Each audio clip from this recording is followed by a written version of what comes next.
서울시 금천구 가산동입니다. 가산 디지털 단지역 도보 9분 이내에서 투룸 오피스텔들을 찾아보겠습니다. 현재 시세는 매매금액 2억 6천에서 3억 3천만 원에 잡혀 있고요. 예상 실투자금 함께 보시죠. 전세 시엔 2천에서 3천만 원, 월세 시엔 대출 1억 2천만 원 예상할 때 실투자금 1억 1천에서 1억 3천만 원에 접근해 볼 수가 있겠습니다. 일자리가 주변에 사방팔방 깔려있는 금천구 가산동이고요. 소장님이 역과 조금 떨어진 지역에서 투룸 오피스텔을 보고 계신다고 합니다. 포인트가 소장님 있을 것 같아요. 이쪽 같은 경우는 이제 왜 지벨리라고 많이들 들어보셨을 거예요. 지금 가산 디지털 단지도 있고 또 구로 디지털 단지도 있지 않습니까?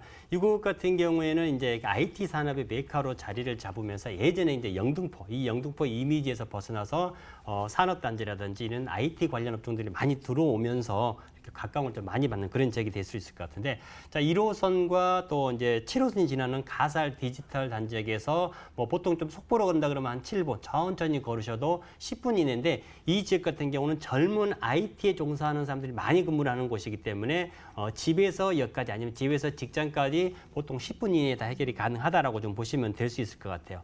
자, 이곳 같은 경우는 아까도 말씀드렸던 가산 디지털 또 구로 디지털 단지에는 국가 산업 단지로 지정이 되면서 굉장히 많은 젊은 사람들이 많이 몰리는 지역, 젊은 사람들이 많이 몰리다 보니까 주택의 수요도 당연히 옵션이 갖춰지거나 이런 쪽을 좀 많이 찾게 되는 그런 지역이다라고 좀 보시면 될 수 있을 것 같고, 요즘 젊은 직장인들 같은 경우 예전 우리 나이 드신 분들처럼 막 출퇴근을 1시간, 2시간씩 하는 거 굉장히 싫어합니다. 차라리 높은 전세, 높은 월세를 지급하더라도 직주 근접상 가까운 곳을 선호하는 곳이기 때문에 IT 산업의 어떤 메카, 아시아의 지밸리를 거듭나는 이곳 지역이야말로 젊은 직장인들이 가장 선호할 만한 직장과 어떤 생활 인프라를 갖춘 그런 입지다라고 보시면 되겠습니다. 금천구 가산동에서 투룸 오피스텔들 한번 찾아보고 있습니다. 호재 한번 여쭤볼 텐데요. 소장님, 현재도 G밸리, 미래도 G밸리 이렇게 볼 수도 있을 것 같아요.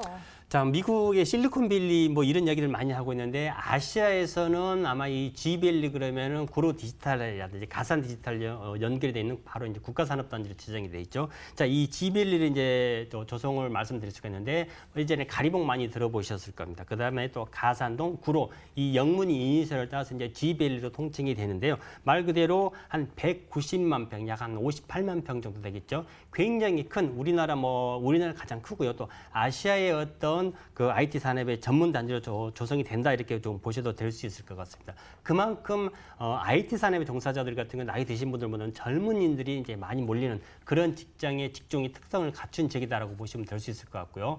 또 2030 서울 플랜 얘기 많이 들어보셨죠. 3도심 중에 7광역, 이 7광역이 바로 이제 G밸리를 아우르는 그런 지역에도 포함이 된다라고 좀 보시면 될 수 있을 것 같고요.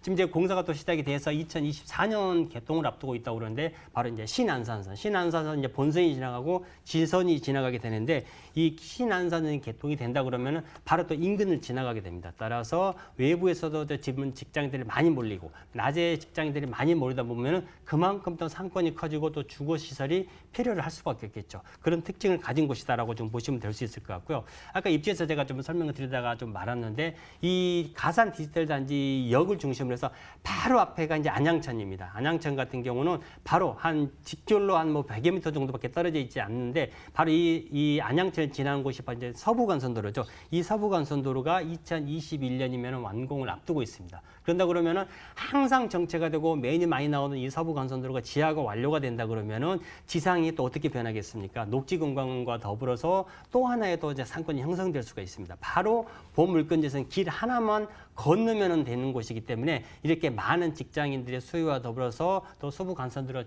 지하 사업이 완료가 된다 그러면 더 많은 또 수요와 더불어서 또 일자리가 더 창출된다라고 보시면 되겠습니다. 이제 성공 투자와 직접적으로 연결되는 건물 찾는 법에 대해서 배워보도록 하겠습니다. 소장님, 가산동에서 투룸 오피스텔 보고 계신다고 하셨는데요. 소장님만의 건물을 발굴하신 그 기준 같은 게 있을 것 같아요. 아까 제가 젊은 직장인들 출퇴근하는데 시간 많이 걸리는 거 좀 싫어한다고 말씀드렸잖아요. 아까도 말씀드렸다시피 IT 산업이 집중이 되면서 이곳에서 숙식, 직장과 어떤 그런 주거의 문제가 같이 해결이 되면은 좋은데, 그런 곳을 좀 많이 찾고 그렇습니다. 걸어서 한 10분 이내에 역과 직장이 해결이 된다라고 좀 보시면 될 수 있을 것 같고요. 이곳을 한번 방문을 해보시면 아시겠지만 신축 다세대 주택이 들어서기보다는 이렇게 대형의 어떤 그 오피스텔, 보험 물건 같은 경우도 10층에 한 50세대가 정도 좀 대규모거든요. 이렇게 되는 데다가 또 풀옵션을 갖춘 그런 그 주거 형태를 많이 좀 고려를 한다라고 좀 보시면 될 수 있을 것 같고요. 또 신축, 여기 또 옵션이 많을수록 또 선호를 많이 하게 됩니다. 그래서 이런 조건들을 골고루 갖춘 지역의 물건이다라고 보시면 되겠습니다. 금천구 가산동에서 특히 소장님이 이 신축 대규모 오피스텔들 찾아보시면 성공 투자할 수 있겠다라고 말씀해 주셨습니다. 시세와 실투자금 들어봐야 될 것 같은데요.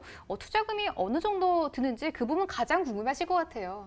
사실 그래서 이제 원룸 같은 경우에는 이제 1억대 초반이었었는데 이 물건 같은 경우 이제 투룸이기 때문에 가격대가 이제 중위 가격대라고 보시면 될 수 있을 것 같아요. 2억 6천에서 한 3억 3천대 정도 형성이 돼 있더라고요. 자, 전세 같은 경우 2억에서 한 3억 정도, 2억 4천에서 3억 정도. 월세 같은 경우는 보증금 한 2, 3천, 월세는 80에서 100만 원 사이다라고 보시면 될 수 있을 것 같습니다. 만약에 전세를 끼고 투자를 했을 경우에는 투자 금액이 굉장히 적습니다. 왜냐하면은 풀옵션이 갖춰져 있는 데다가 전세가가 굉장히 높게 형성이 돼 있기 때문에 서울에서 2, 3천 가지고 투자가 가능하다라고 보시면 되고요. 월세 같은 경우는 대출을 이용하셨을 경우 1억대 초반, 1억 천에서 1억 한 3천 정도 소요되는 매물이 되겠습니다.